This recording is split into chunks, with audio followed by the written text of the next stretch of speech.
this is going to sound like a weird statement, but in the fictional world of Star Trek, which is our world in the future, the 23rd century was Kirk, right? They don't have modern movies or art or music, and they're sort of wistful for old classic literature like Shakespeare, old music. And it's kind of like when you look at like what's happening today, the only thing that performs at Disney are live action remakes of classics and or like Lilo and Stitch and or sequels to their classic movies like Toy Story 5 or Frozen whatever, Inside Out 2, right? It's as if art died at a certain point and nothing new was made.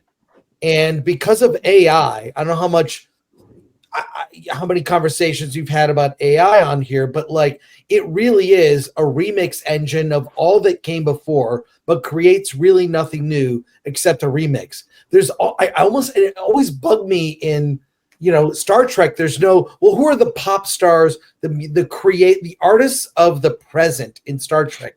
There aren't any.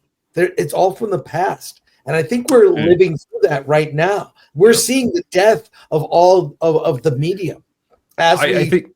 Is this a weird thought? I mean, you're definitely right. Like, I think in the context of Star Trek, like what we saw on TV, that was just a result of like them not wanting to date it. Because if they tried to represent pop culture in like the 24th century or whatever, it was going to come across as this really, cringy 1980s view of the future, and so like it would just immediately become dated. So like their solution was to say like there's no such thing as like pop music in the 24th century. Everyone listens to classical music because there's so much more culture and all that. But that was just a workaround. But I get what you're saying. And it ties into what Robert here is saying. Do you feel that the entertainment industry is at a cultural dead end? Endless sequels, no new ideas, no big stars, special effects have been maxed out. It seems like everything's been done. The music industry also. Yeah. I think, I don't know, there came a point, maybe the late 2000s, early 2010s, where it feels like culture just kind of stopped, right? There was no definable fashions anymore. There was no definable like music genres that came and went. It just became this like fairly generic just mash of stuff that had been done before. And now we're just churning over things that have been done in previous decades, in previous franchises. And we're picking over the bones now. We're just doing remakes of things that we've had before. We're bringing back old stuff. How many Indiana Jones movies have we had? Or we're bringing back the stars from Marvel from the 2000s or whatever.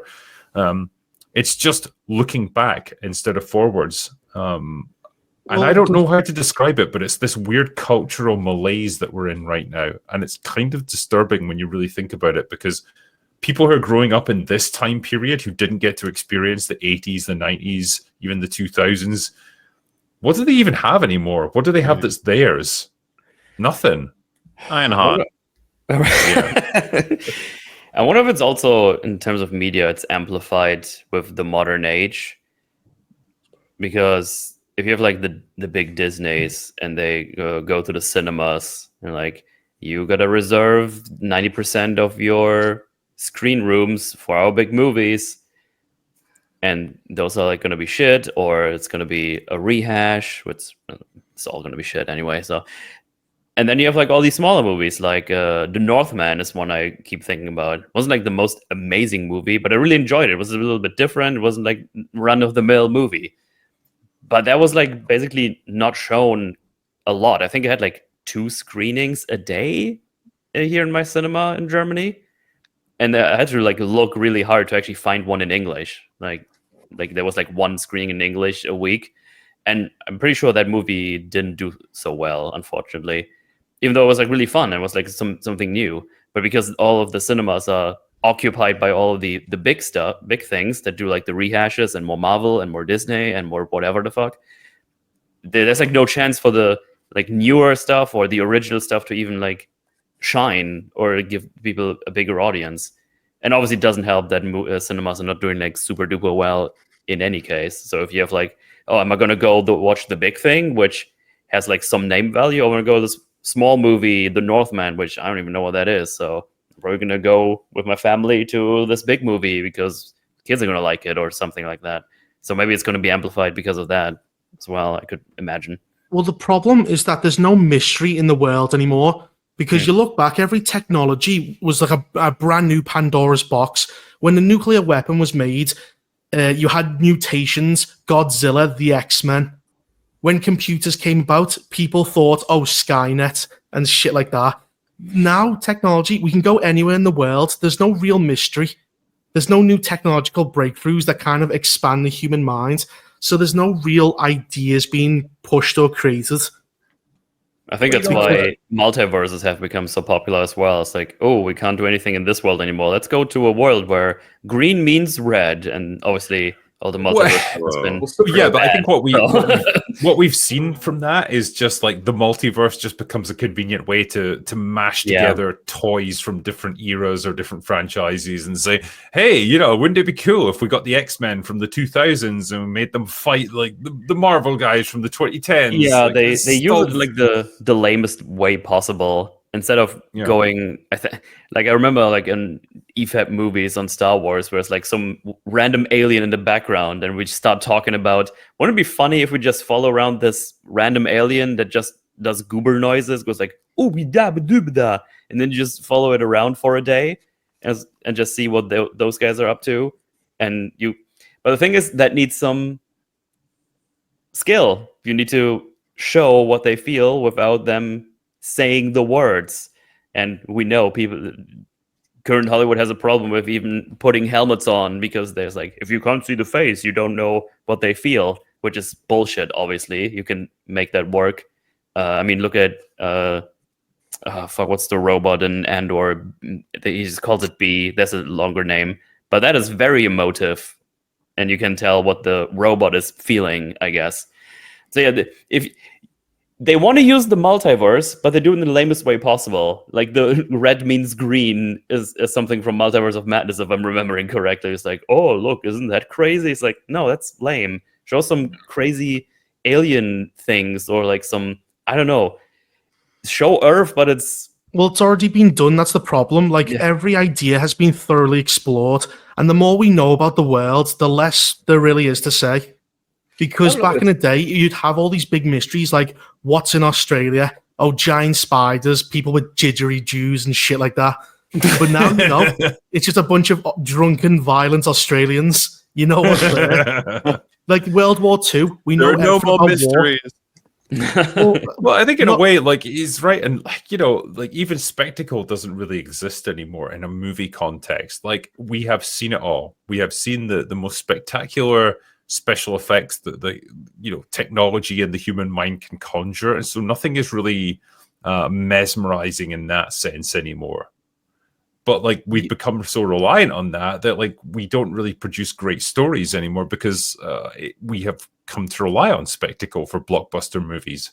But spectacle isn't amazing anymore because it's been done too many times. We have become bored as a culture. We have maxed out what we can do for ourselves at this point, and so we are bored of the entertainment we produce. We have run out of stories to tell, and we're kind of bored of ourselves as people.